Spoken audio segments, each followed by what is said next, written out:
শ্ৰদ্ধাৰ অসমবাসী ৰাইজ ৭৯ চনৰ 10 ডিচেম্বৰ তাৰিখে পুলিচ আৰু CRPৰ আক্ৰমণত বৰপেটা জিলাৰ ভৱানীপুৰত শ্বহীদ খৰ্গেশ্বৰ তালুকদাৰে মৃত্যুক সাৱটি লৈছিল।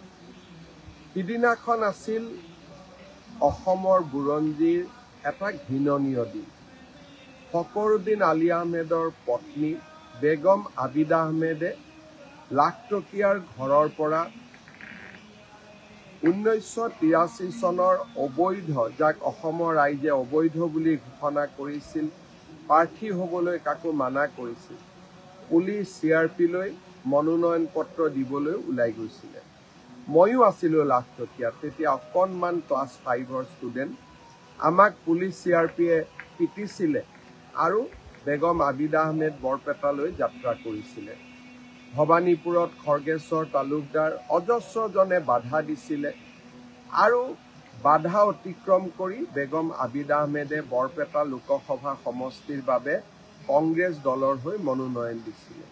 আৰু সিদিনাখনে অসম আন্দোলনৰ প্ৰথম শ্বহীদ খৰ্গেশ্বৰ তালুকদাৰে মৃত্যুক সাৱটি অসমৰ বাবে জীৱন আহুতি দিছিলে, আমাৰ ভৱিষ্যতৰ বাবে জীৱন আহুতি দিছিলে।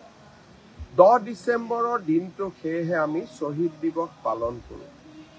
এইবাৰ শ্বহীদ দিৱসৰ তাৎপৰ্য অকণমান বেলেগ আৰু অকণমান পৃথক।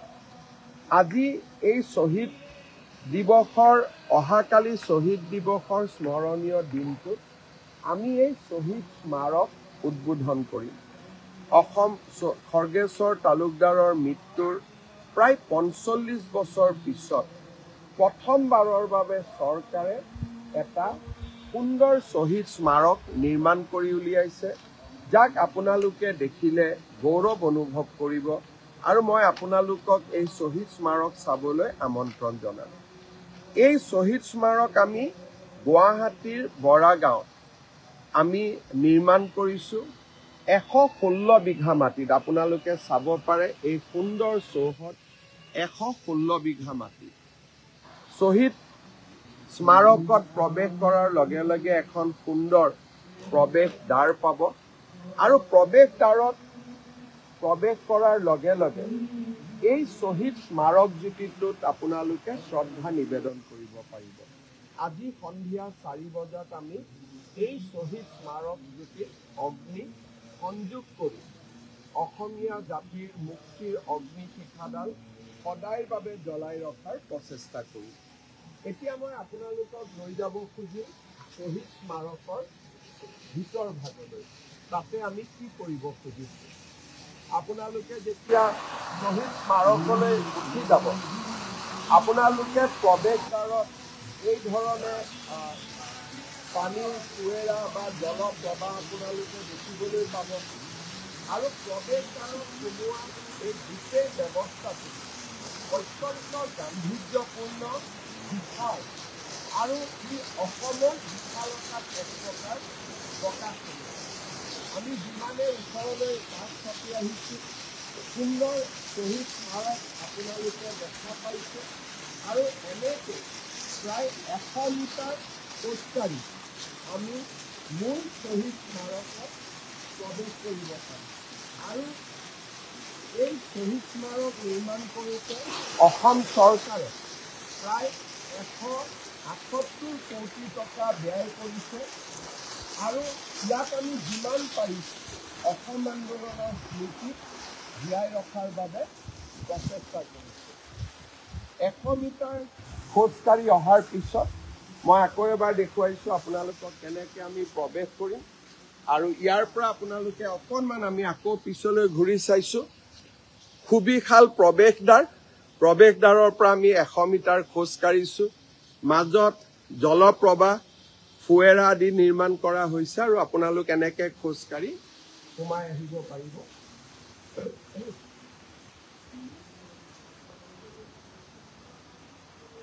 আপোনালোকে দেখা পাব যে মূল শ্বহীদ স্তম্ভৰ চাৰিওফালে অতিথিসকলে যাতে চাব পাৰে, ঘূৰিব পাৰে, তাৰ বাবে এটা সুন্দৰ ৰাউণ্ড এবাউট ইয়াত নিৰ্মাণ কৰা হৈছে।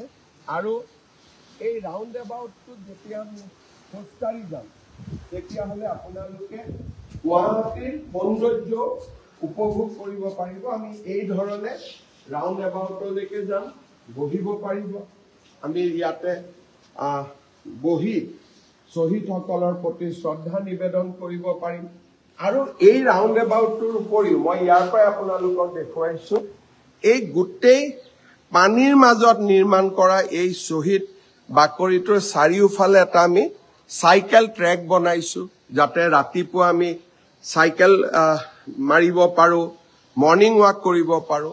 আৰু এইখন আমাৰ সৰুকৈ আমি এখন ফুড কোৰ্টো নিৰ্মাণ কৰিছো, যাতে অতিথিসকলে শ্বহীদ স্তম্ভ বা বাকৰি পৰিদৰ্শন কৰাৰ পিছত ফুড কোৰ্টত কিবা অলপ খাব পাৰে। আৰু এতিয়া আমি প্ৰৱেশ কৰিম মূল শ্বহীদ বাকৰিৰ ভিতৰত।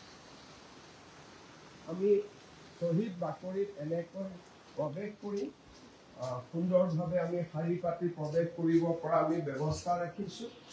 আৰু প্ৰৱেশ দ্বাৰত সোমোৱাৰ লগে লগে আমি এই সুন্দৰ লবিটো, অসমখনৰ গড় অসমৰ মেপ আমাৰ লগত থাকিব। আৰু ইয়াতে আমি এটা সুন্দৰ লবিত প্ৰৱেশ কৰিম। লবিত আমি ভিতৰলৈকে সোমাই যোৱাৰ ঠিক পিছতে আমি আৰু এটা ডাঙৰ গ্ৰেণ্ড লবি পাম। এই গ্ৰেণ্ড লবিটোত আমি অসম আন্দোলনৰ প্ৰথম শ্বহীদ খৰ্গেশ্বৰ তালুকদাৰ, এই ধৰণে আমি অসম আন্দোলনৰ বিভিন্ন photograph, PM invites ASU for talks at Delhi, Center Movement Leader sign pack, এই ধৰণে the Assam Tribune spontaneous response to non-cooperation, এই ধৰণে ইয়াত আমি প্ৰথম লবিটোতে অসম আন্দোলনৰ সেই সময়ৰ বিভিন্ন ঘটনাৰাজি সামৰি ৰাখি এটা আমি গেলাৰীৰ সৃষ্টি কৰিছো, যিটো আপোনালোকে চালে ভাল পাব, গেলাৰীটো দেখা পাব। গেলাৰী পাৰ হৈ যোৱাৰ পিছত আমি এটা এনে সুন্দৰ স্থানত আমি সোমাম, যাক আমি শ্বহীদ গেলাৰী বুলি কৈছো। অসম আন্দোলনৰ 800তকৈও অধিক শ্বহীদ আছিল। বহুতৰ আমি ফটো পোৱা নাই, যেনেকে ধীৰেন্দ্ৰ কুমাৰ ৰাভা গজাপাৰা গোৱালপাৰাৰ শ্বহীদ আছিল, তেখেতৰ আমি ফটো নাই পোৱা এতিয়ালৈকে, প্ৰতিমূৰ্তিটো বনাব পৰা নাই। উমাচৰণ ৰাভা চাত্তাবাৰী গোৱালপাৰা, আমি তেখেতৰ ফটো পোৱা নাই, জাগাখিনি খালী কৰি থৈছো। কিন্তু যাৰ যিমান শ্বহীদৰ আমি ফটো পাইছো, সকলোৰে আমি এটা সুন্দৰ প্ৰতিমূৰ্তি নিৰ্মাণ কৰিছো। শ্বহীদ কৰ্ণ ৰাভা, খামচাংচেন ৰাভা, ফাগুনা ৰাভা, গোকলং ৰাভা, ৰিজাক ৰাভা, আমি গোটেইখিনি চাব পাৰিম। ইছমাইল আনচাৰী, কাকপথাৰ, তিনিচুকীয়া। আৰু আমি এনেকৈ যাৰ যাৰ ফটো পোৱা নাই, যাৰ প্ৰতিমূৰ্তি বনাব পৰা নাই, সেই স্থানখিনি আমি খালী কৰি থৈছো। এনেকৈ আমি অসম আন্দোলনৰ শ্বহীদৰ গেলাৰী এটা ইয়াত স্থাপন কৰিছো, সুন্দৰ গেলাৰী। আমি এই ধৰণে শ্বহীদ গেলাৰীত আমি আহি চাব পাৰিম। প্ৰথমতে হৈছে গ্ৰেণ্ড লবি, আৰু গ্ৰেণ্ড লবিৰ পিছতে আছে আমাৰ শ্বহীদৰ গেলাৰী। গোটেইসকল শ্বহীদৰ প্ৰতিমূৰ্তি, শ্বহীদসকলৰ নাম ঠিকনা, শ্বহীদসকলৰ গাঁও, এই গোটেইখিনি ইয়াতে উপলব্ধ কৰা হৈছে। এইখিনি হ'ল গ্ৰাউণ্ড ফ্ল'ৰ। গ্ৰাউণ্ড ফ্ল'ৰত আমি ইয়াক চোৱাৰ লগে লগে আমি ওপৰলৈকে এনেকৈ আমি খোজকাঢ়ি গৈ থাকিম। আৰু আমাৰ ইয়াত লিফ্টটো আছে, আৰু ইয়াৰ উচ্চতাও বহুত বেছি উচ্চ। এই শ্বহীদ স্মাৰক জ্যোতি উঠিবৰ কাৰণেও যথেষ্টখিনি সময় লাগে, বহুত উচ্চ। গুৱাহাটী নেশ্যনেল হাইৱেৰ পৰা ইয়াক দেখা পায়। আমি এনেকৈ আহি আহি আমি খোজকাঢ়ি গৈ আছো। এতিয়া আমি ফাৰ্ষ্ট ফ্ল'ৰ আমি পালোহি। শ্বহীদ বাকৰি একেটাই ষ্ট্ৰাকচাৰ। ইয়াত আমি এটা মেডিটেশ্যন হল নিৰ্মাণ কৰিছো। এটা সকলোৱে ৰাতিপুৱা আহি যাতে মেডিটেশ্যন কৰিব পাৰে, আমি এটা মেডিটেশ্যন হল নিৰ্মাণ কৰিছো।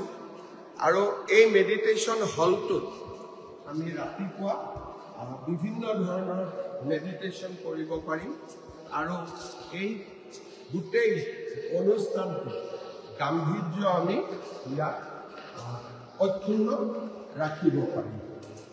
আপোনালোকে চাব পাৰে আৰু ইয়াতে আমি মাজত এইটো এটা ষ্টেণ্ড, ইয়াৰ চাৰিওফালে গেলাৰী, মেডিটেশ্যন গেলাৰী। আমি আকৌ ওপৰলৈকে যাম। আমি ওপৰলৈকে যাবৰ বাবে চেষ্টা কৰিম যাতে আমি আৰু অকণমান আপোনালোকক দেখুৱাব পাৰোঁ। আমি লিফ্টলৈকে যাব খুজিম। প্ৰথমতে মই আপোনালোকক আৰু এটা দেখুৱাব খুজিছোঁ যে ইয়াৰ পৰা গুৱাহাটীৰ সৌন্দৰ্য। আমি ভিতৰত যেতিয়া ইয়াত থাকিম তেতিয়া আমি পাহাৰলৈকেও আমি যাব পাৰিম। পাহাৰখিনিও আমি চাৰিওফালে চাব পাৰিম। দীপৰ বিলৰ কাষত ইয়াত নিৰ্মাণ কৰা হৈছে আৰু এটা অতি সুন্দৰ প্ৰকল্প অসম আন্দোলনৰ শ্বহীদসকলৰ স্মৃতিত। আপোনালোকে অহাকালি আমি এতিয়া ইয়াত উদ্বোধন কৰিম। তাৰপিছত সকলোৱে আহি এই শ্বহীদ বাকৰি চালে, শ্বহীদ স্তম্ভ চালে সঁচাকৈ আপোনালোকে এটা অপূৰ্ব স্পিৰিট বুলি যাক কওঁ, অসমক ভাল পোৱাৰ এটা স্পিৰিট এটা পাব যে আমি জাতিটোৰ কাৰণে কেনেকৈ শ্বহীদসকলে প্ৰাণ ত্যাগ কৰিছিল, আমি এতিয়া কেনেকৈ তেওঁলোকৰ সোঁৱৰণত জাতিটোক আকৌ এবাৰ নিৰ্মাণ কৰাৰ বাবে নিজকে আমি উৎসৰ্গা কৰিব পাৰোঁ। এই গোটেই ফটোগ্ৰাফবিলাক অসম আন্দোলনৰ সময়ৰ ফটোগ্ৰাফ আপোনালোকক মই দেখুৱাব খুজিছোঁ। বহুতবিলাক ফটোগ্ৰাফ ইয়াতে আছে, কিন্তু ইয়াক আমি আকৌ ভৱিষ্যত আৰু আমি আপোনালোকক এই লবিটোলৈ আকৌ এবাৰ মিলি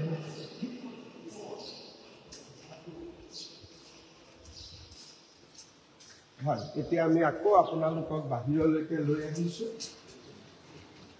আকৌ এবাৰ আমি প্ৰৱেশদ্বাৰক চাব পাৰিছোঁ সুন্দৰ ভিতৰলৈকে আহিছোঁ। এতিয়া মই আপোনালোকক উচ্চতাটো দেখাব খুজিম। একেবাৰে উচ্চ আপোনালোকে শিখৰ চাওক, য'ত আমি লিফ্টেদি উঠিব লাগিব। আৰু এইবাৰ মই আপোনালোকক লিফ্টেদি একেবাৰে উচ্চ শিখৰ শ্বহীদ স্মাৰক যিটো শিখৰ তালৈকে মই লৈ যাব খুজিম। অকণমান সময় আমি লিফ্টত থাকিম আৰু লিফ্টেদি আমি আপোনালোকক গোটেই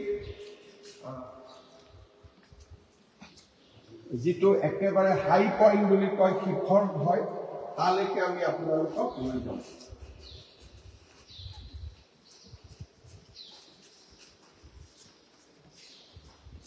আমি প্ৰথম মহলালৈকে আহিম। প্ৰথম মহলাৰ পৰা আমি লিফ্টত উঠিম আৰু লিফ্টত উঠিলে আমি একেবাৰে শিখৰলৈকে আমি যাব পাৰিম। আৰু আমি যেনেকৈ চৰ্দাৰ বল্লভভাই পেটেলৰ ষ্টেচু দেখিছোঁ, লাচিত বৰফুকনৰ ষ্টেচু আমি নিৰ্মাণ কৰিছিলোঁ। শ্বহীদ স্মাৰক ইও এটা প্ৰকল্প যাক লৈ অসমীয়াই সদায় গৌৰৱ কৰিব পাৰিব। আপোনালোকে গোটেই অনুষ্ঠানটো মই আপোনালোকক দেখুৱাই আছোঁ শ্বহীদ স্মাৰক গোটেই ভিতৰৰ পৰা।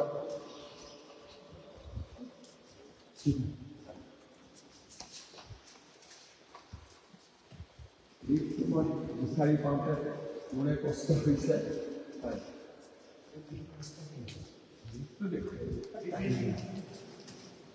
লিফ্টটো দেখুৱাই দিয়ক। এতিয়া আমি আপোনালোকৰ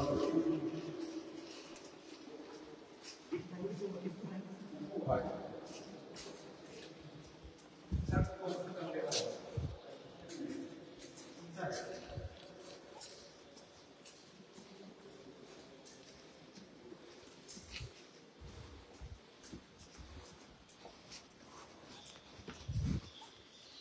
এতিয়া আমি ছেকেণ্ড ফ্ল'ৰলৈকে উঠিছোঁ।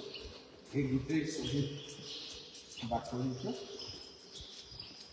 ইয়াৰ পৰা পাহাৰখন একেবাৰে ওচৰত দেখা পায়।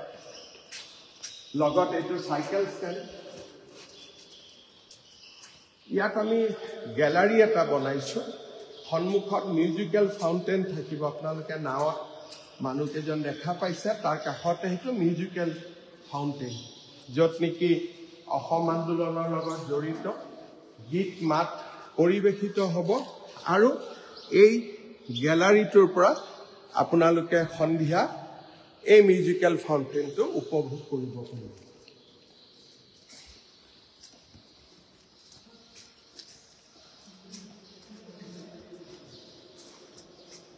এতিয়া আমি আহি একেবাৰে শিখৰত উপস্থিত হৈছোঁ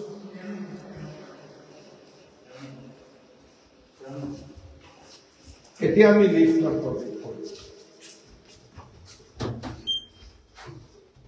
আমি সেকেন্ড ফ্লোৰত আছো ই আমাক 13 নম্বৰ ফ্লোৰলৈকে লৈ যাব টোটেল যদি ফ্লোৰ হিচাপত আমি হিসাব কৰো ই 15 তলিয়া এটা বিল্ডিং বুলি আমি ক'ব পাৰিম 5 number floor 7 number 8 number 9 number 10 11 12 13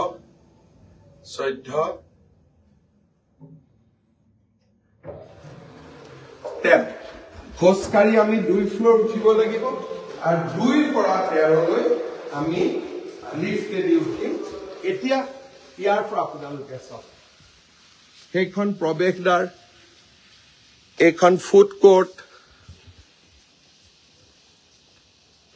musical fountain আৰু চাৰিওফালে এইটো সাইকেল ষ্টেণ্ড চাৰিওফালে আপোনালোকে দেখা পাইছে এইটো এটা সুন্দৰ সাইকেল ষ্টেণ্ড আৰু মাজত প্ৰাকৃতিকভাৱে উপলব্ধ পানী এইটো ফালে আমি ৰাইট হেণ্ড সাইডত আপোনালোকে চালে দেখা পাব যে 500 মানুহে বহি অনুষ্ঠান চাব পৰা আমি এটা প্ৰেক্ষাগৃহ নিৰ্মাণ কৰিছো সাইকেল ষ্টেণ্ডটো আপোনালোকে দেখি আছে সাইকেল ষ্টেণ্ডৰ লগতে ইয়াতে আমি ৰাতিপুৱা মৰ্নিং ৱাক কৰিব পাৰিম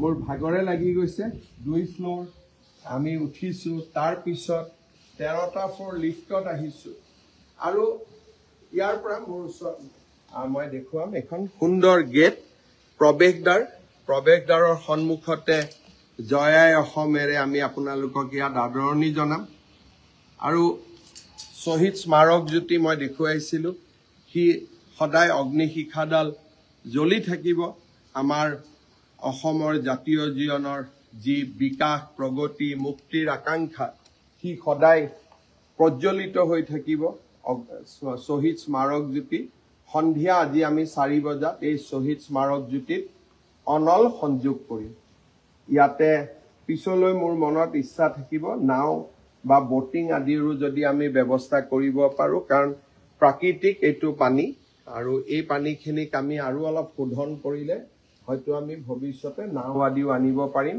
ইয়াত ডিজিটেল লাইব্ৰেৰী ব্যৱস্থা থাকিব লাইব্ৰেৰী থাকিব আৰু আপোনালোকে চাব পাৰে আকৌ এবাৰ মই দেখুৱাইছো মই নিজেই অত্যন্ত উৎসাহিত হৈ আছো গ্ৰাউণ্ড ফ্লোৰ আৰু মই য'ত আছো আপোনালোকে ডিষ্টেন্সটো চাওক কিমান ধুনীয়া পৰিৱেশ এটা প্ৰায় 15 ফ্লোৰ আমি উঠি আহিব লাগিব 2 ফ্লোৰ খোজকাঢ়ি 13টা ফ্লোৰ আমি বাই লিফ্ট আপোনালোকে আকৌ এবাৰ চাব পাৰে সুন্দৰ পৰিৱেশ মোৰ নিজৰ ইয়াত থাকি এনেকুৱা লাগিছে যেন মই এতিয়া কতো নোযোৱাকৈ ইয়াতে বহি থাকো বহুত দেৰি সময় অসম আন্দোলনৰ পৰিৱেশলৈকে ক্লাছ 5ত থাকোতে মই অসম আন্দোলনত যোগদান কৰিছিলো আৰু আজি মোৰ বয়স 55 বছৰ পাৰ হৈ গল এটা সুন্দৰ স্মৃতি আৰু সুন্দৰ স্মৃতিয়ে নহয় অসমীয়া জনজীৱনৰ সাহসৰ প্ৰতীক আছিল অসম আন্দোলন আমি অসম আন্দোলনৰ শহীদসকলক প্ৰথমবাৰৰ বাবে অহাকালি এই ধৰণে আমি সন্মান যাচিম মই অহাকালি দিনৰ 11 বজাত বৰাগাঁৱত এই শহীদ বাকৰিটো বা শহীদ স্মাৰক প্ৰকল্প উদ্বোধনৰ সময়ত আপোনালোককো নিমন্ত্ৰণ জনাম অসমৰ প্ৰতিখন জিলাতে কালি উদ্বোধনী অনুষ্ঠানৰ এটা ৰেঙনি অসমৰ প্ৰতিখন জিলাতে থাকিব প্ৰতিখন জিলাতে হাজাৰ হাজাৰ যুৱক যুৱতী অহাকালি ডক্টৰ ভূপেন হাজৰিকাৰ দ্বাৰা ৰচিত শ্বহীদ প্ৰণামো তোমাক গানটো পৰিৱেশন কৰিব। আৰু মোক এতিয়ালৈকে জিলাৰ পৰা পোৱা খবৰ মতে কোনোবা জিলাত 10,000, কোনোবা জিলাত 15,000 তোমাক গীত গাব। আৰু গুৱাহাটীত সেই সময়ত আমি শ্বহীদ স্মাৰক প্ৰকল্পটো উদ্বোধন কৰিম।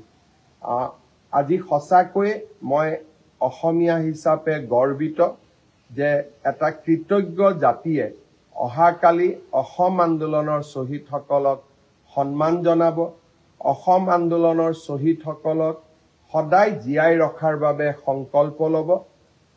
মোৰ মুখ্যমন্ত্ৰী কালটোতে বা মই মুখ্যমন্ত্ৰী হৈ থকাৰ কালখণ্ডটোতে এনেকুৱা এটা অনুষ্ঠানৰ লগত জড়িত হ'বলৈ পাই সঁচাকৈয়ে মই গৰ্বিত আৰু ভগৱানৰ ওচৰত কৃতজ্ঞ যে আমাক শক্তি দিছিলে এনেকুৱা এটা সুন্দৰ প্ৰকল্প নিৰ্মাণৰ বাবে।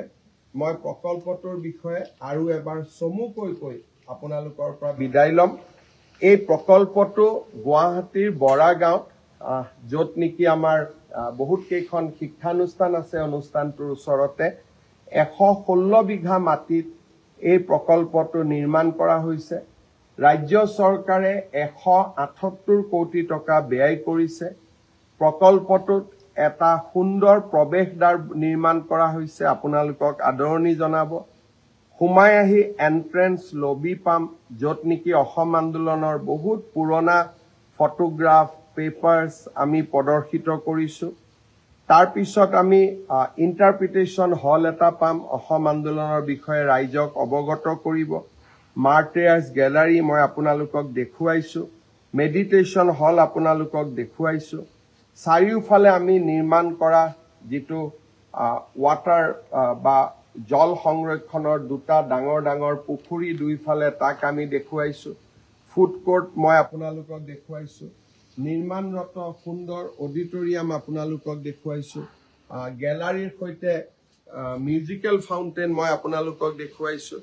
117 বিঘা মাটিতে চাৰিওফালে নিৰ্মাণ কৰা চাইকেল ট্ৰেক, ৰাতিপুৱা চাইকেল কৰিব পাৰিম আৰু আমি ৰাতিপুৱা মৰ্ণিং ৱাক খোজকাঢ়িব পাৰিম। ভিতৰত সোমাই অহাৰ পিছত দুটা ফ্ল'ৰ আমি খোজকাঢ়ি উঠাৰ পিছত 13টা ফ্ল'ৰ আমি লিফ্টেদি উঠিম, যিটো আমাৰ শিখৰৰ সৰ্বোচ্চ স্থান হ'ব। আৰু প্ৰায় 15টা ফ্ল'ৰৰ বিল্ডিং এটাক যদি 15 ফ্ল'ৰৰ লগত তুলনা কৰে, 15টা ফ্ল'ৰ সংযোগ কৰি এই বিশাল শ্বহীদ স্মাৰক প্ৰকল্পটো নিৰ্মাণ কৰা হৈছে। মই একজেক্টলি 15 ফ্ল'ৰত আছোঁ। অৱশ্যে 2ৰ পৰা 15 ফ্ল'ৰৰ মাজত একো নাই, ই মাত্ৰ শিখৰৰ শৃংগত আৰোহণ কৰাৰ বাবে এটা ব্যৱস্থা। আৰু চাৰিওফালে নান্দনিক পৰিৱেশৰ মাজত অসম আন্দোলনৰ স্মৃতি, শ্বহীদসকলৰ প্ৰতি শ্ৰদ্ধাঞ্জলি। অহাকালি আপোনালোক সকলোকে এই প্ৰকল্পৰ উদ্বোধনী অনুষ্ঠানলৈ নিমন্ত্ৰণ জনালোঁ। জয় আই অসম, বহুত বহুত ধন্যবাদ। জয় হিন্দ, বন্দে মাতৰম।